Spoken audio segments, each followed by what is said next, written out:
pagi anak-anak. Pagi, Bu. Bagaimana kabar kalian hari ini? Alhamdulillah baik. Baik, sebelum memulai pada pembelajaran pagi hari ini, Ibu akan mengabsen dulu ya. Egi Rizkia Mutiara Sari, Hadir. Teresa Anggi Febianti, Hadir. Feni Handayani. Hadir, Bu. Alhamdulillah. Ada yang tahu kita akan belajar apa? Belum tahu, Bu. Oke. Hari ini kita akan belajar tentang toleransi beragama. Ada yang tahu toleransi beragama itu apa? Belum tahu, Bu. Oh, belum tahu ya. Ya. Toleransi beragama itu kita sebagai umat muslim atau umat yang beragama itu harus menghormati agama yang lain. Contohnya agama apa saja? Ada yang tahu? Kristen, Tidak. Hindu, Buddha, Konghucu, Katolik. Baik, kalian sudah paham ya? Sekarang buka buku paket halaman 129.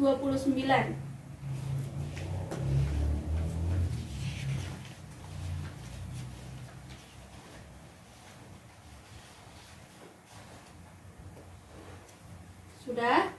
Sekarang kita kan akan belajar toleransi beragama. Di situ kita akan membahas kandungan surat Al-Kafirun ayat 1 sampai 6, kandungan surat Yunus 40 dan 41, kandungan surat Al-Kahfi ayat 29 dan kandungan surat Al-Hujurat ayat 10 sampai 13. Nanti kalian baca terlebih dahulu pada buku paket kandungan-kandungan surat tersebut. Ibu beri waktu 10 menit untuk membaca. Ya, Bu. Paham anak-anak? Paham, Bu. Baik, silakan membaca. Ya.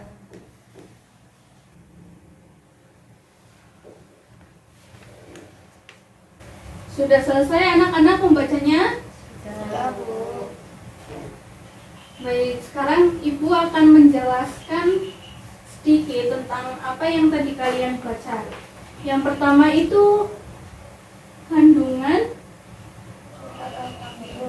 ya benar, kandungan surat Al-Kafirun ayat 1 sampai 6. Apa saja sih kandungan yang ada pada surat Al-Kafirun ayat 1 sampai 6? Yaitu toleransi itu tidak berlaku dalam hal akidah dan ibadah. Yang kedua, umat Islam dilarang mencampur adukan antara ibadah dan akidah. Yang ketiga, tata cara beribadah dalam Islam itu ditentukan oleh Allah SWT dan Rasulullah. Yang keempat, toleransi itu hanya dibenarkan dalam bidang sosial dan kemasyarakatan. Yang kelima, kebebasan bagi siapapun untuk memeluk agama apapun yang menjadi keyakinannya. Yang kedua, kandungan surat Yunus ayat 40 dan 41. Yang pertama kita bahas adalah kandungan surat Yunus ayat 40.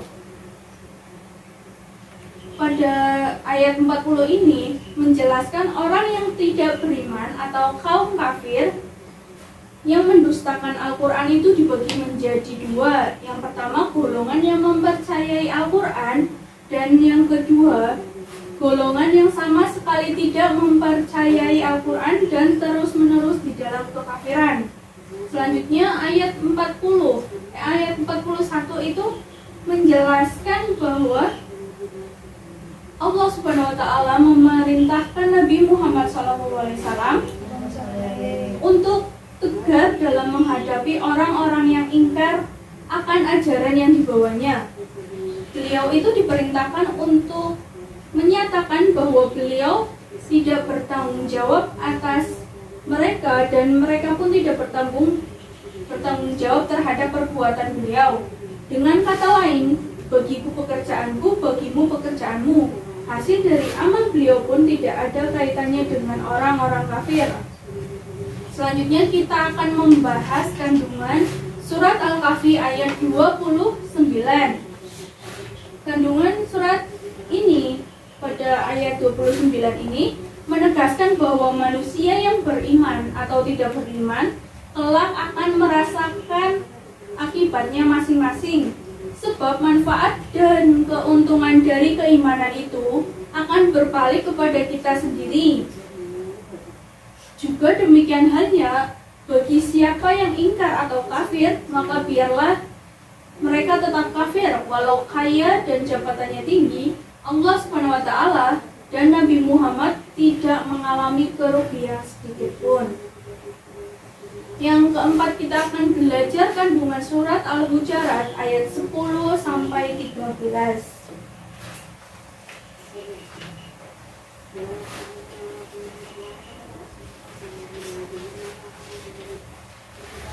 Kandungan surat Al-Hujurat ayat 10 sampai 13 diantaranya pada ayat 10 kita itu menjelaskan bahwa orang-orang yang beriman itu adalah bersaudara, dan pada ayat 11 itu menjelaskan tentang bahwa umat Islam itu tidak boleh saling menolong karena perilaku tersebut adalah sebagian dari dosa, kan? Orang mukmin seperti kita itu tidak boleh saling mengolok-olok. Karena apa? Karena boleh jadi orang yang mengolok-olok lebih baik dari orang yang diperolok-olokkan. Pada ayat 12, Allah Subhanahu wa taala melarang orang-orang yang beriman itu cepat berprasangka. Sebab apa? Sebab sebagian dari prasangka itu adalah dosa. Karena itu kita harus menjauhi prasangka tersebut. Di samping itu, Allah juga melarang kita untuk mencari kesalahan-kesalahan orang lain, menggunjing, serta menghibahkannya. Selanjutnya, Al-Hujurat ayat 13 ini menegaskan semua manusia itu diciptakan oleh Allah Subhanahu wa taala beraneka ragam yang bertujuan untuk saling mengenal. Dan ukuran kemuliaan itu pada di sisi Allah Subhanahu wa taala adalah dilihat dari ketakwaan seseorang. Sampai sini ada yang belum paham? Paham, Bu.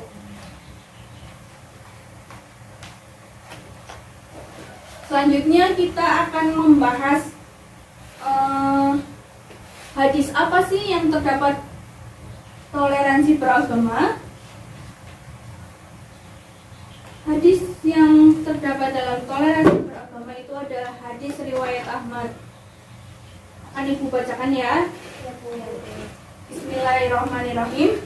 Haddatsana Utsman ibnu Muhammad qala Abdullah ibnu Ahmad wa sami'tuhu ana min Utsman ibnu Muhammad haddatsana Jarir an Lais an Abdul Malik ibnu Sa'id ibnu Jubair an Ikrimah an ibnu Abbas yarfa'uhu ilan nabiyyi sallallahu alaihi wasallam qala laisa minna man lam yuwaqqir kabir wa yarham shahir wa ya'mir bil ma'ruf wa yanha 'anil munkar, yang artinya telah menceritakan kepada kami Utsman bin Muhammad. Abdullah bin Ahmad berkata, aku telah mendengarnya dari Utsman bin Muhammad, telah menceritakan kepada kami Jarir dari Lais, dari Abdul Malik bin Sa'id bin Jubair, dari Ikrimah dari Ibnu Abbas, dan dia merofakkannya kepada Nabi Muhammad SAW. Beliau bersabda, bukan termasuk golongan kami orang yang tidak menghormati yang lebih besar dan tidak menyayangi yang lebih kecil, serta tidak menyuruh kepada kebaikan dan melarang yang mungkar. Hadis ini menunjukkan tentang disyariatkannya berakhlak mulia antara yang muda dan yang tua, ataupun yang berbeda agama dengan kita. Antara yang muda dengan yang tua kita harus menghormati dan memuliakannya, sedangkan ketika kepada yang lebih tua kepada yang lebih muda, maksudnya kita harus sopan santun dan bertata krama yang baik. Itulah hadis Nabi tentang toleransi beragama. Apakah sudah paham kalian? Paham, Bu. Baik, sekarang Ibu akan membentuk dua kelompok. Yang pertama, kelompok pertama yang di depan, dan yang kedua kelompok dua yang di belakang. Tugasnya adalah kalian yang kelompok pertama itu mencari perilaku apa saja yang terdapat dalam surat Al-Kafirun ayat 1-6 dan surat Yunus ayat 40 dan 41. Dan kelompok 2 mencari perilaku apa saja yang terdapat dalam surat Al-Kahfi ayat 29 dan Al-Hujurat ayat 10-13. Sudah paham tugasnya anak-anak? Paham, Bu. Baik, silakan dikerjakan.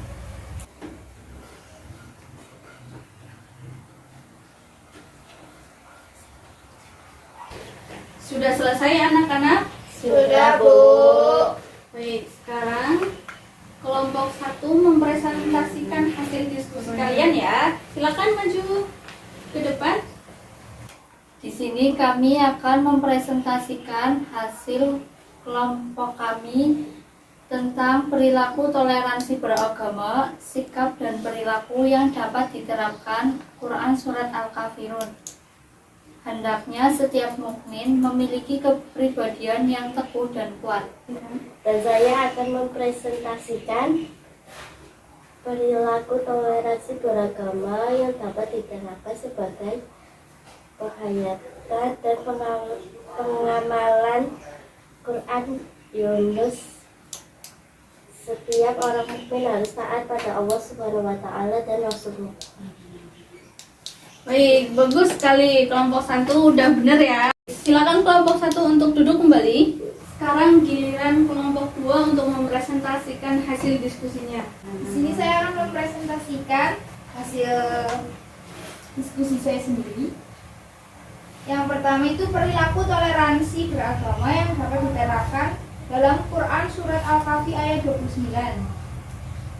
Yaitu nilai kebenaran adalah suatu yang pasti dan menjadi harga mati, sebab sumbernya dari Allah SWT yang tidak boleh diubah atau diabaikan. Yang kedua, perilaku toleransi beragama yang dapat diterapkan sebagai penghayatan dalam Quran Quran Surat Al-Hujurat ayat 10-13, yaitu sesama mukmin tidak boleh mengolok-olok, mengejek, menghina satu sama lain. Baik, terima kasih Mbak. Silakan duduk kembali. Ya, Bu.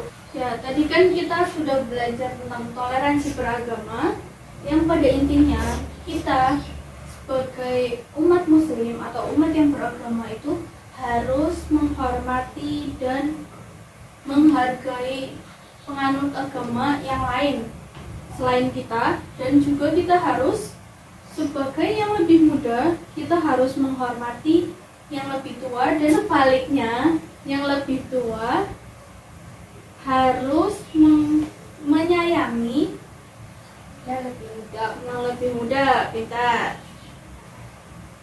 Untuk tugas minggu depan kalian itu menghafalkan surat Yunus ayat 40 dan 41, surat Al-Kahfi ayat 29 dan surat Al-Hujurat ayat 10-13. Ada yang belum paham tugasnya? Sudah, Bu. Sudah. Baik, terima kasih karena waktunya sudah cukup ya, sudah menunjukkan waktu istirahat. Ibu cukupkan sampai di sini saja. Wassalamualaikum warahmatullahi wabarakatuh. Waalaikumsalam warahmatullahi wabarakatuh.